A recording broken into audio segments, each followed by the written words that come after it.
Vous restez avec nous, Dominique. Nous sommes en direct avec Denis Jacob. Merci d'être avec nous, secrétaire général du syndicat Alternative Police CFDT. Une enquête a donc été ouverte pour tentative d'homicide volontaire. Comment travaillent les policiers dans ce genre d'enquête? Expliquez-nous. Oui, bonjour. Vous savez, le travail d'enquête est toujours très difficile. Il faut déjà arriver à identifier les auteurs. Malgré la caméra de surveillance, on a pu constater que c'était des individus qui étaient encapuchés, visage assez dissimulé, donc très compliqué à identifier. Donc après, c'est un travail d'enquête sur le lieu, les traces et indices qui ont pu être laissés, les armes par destination utilisées qui ont pu être abandonnées par des relevés de traces et indices, d'empreintes notamment. C'est également une enquête de voisinage pour essayer de trouver des témoins. D'ailleurs, la maman de jury a fait elle-même un appel à témoins.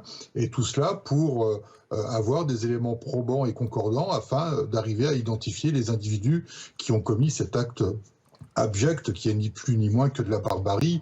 Enfin, ils se comportent comme de véritables animaux. C'est pas possible de voir de telles images choquantes. Denis Jacob, vous restez avec nous. Dominique Rizet, vous l'avez dit tout à l'heure, les agresseurs sont toujours recherchés, c'est-à-dire qu'on ne les a pas encore retrouvés. Où en est l'enquête ?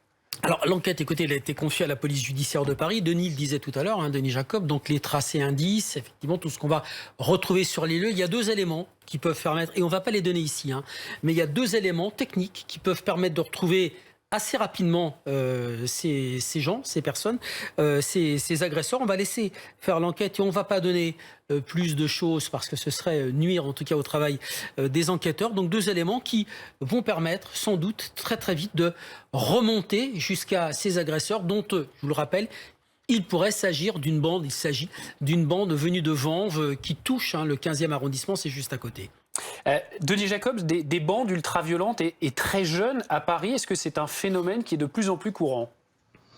Vous savez, je crois que la violence, malheureusement, en elle-même, n'est pas un problème de jeunes ou pas, de bandes rivales ou pas. Je pense que malheureusement, notre société est confrontée à une ultra-violence ces quelques dernières années. Et permettez-moi de vous le dire, j'ai quand même le sentiment que notre société est aussi devenue une société de la culture de l'excuse, où à chaque fois qu'on a ce genre d'événement, il y a toujours un prétexte, un argument pour la justifier, cette violence. Alors excusez-moi de faire cette comparaison avec cette affaire grave, mais quand vous avez deux délinquants multirécidivistes qui se tuent pour fuir la gendarmerie et qu'un maire appelle à faire une marche blanche, alors que dans le même temps, on a un policier qui se fait poignarder à Étampes, il y a de quoi s'interroger. Quand vous avez une femme de 75 ans qui aujourd'hui est à l'hôpital pour avoir été tabassée parce qu'elle a pris en photo à Saint-Laurent-du-Var un snack qui était ouvert en dehors du couvre-feu et dont, a priori, le patron de ce snack lui aurait porté des coups. Mais enfin, où va-t-on? Et donc, à chaque fois qu'il y a l'action de la police qui est conduite,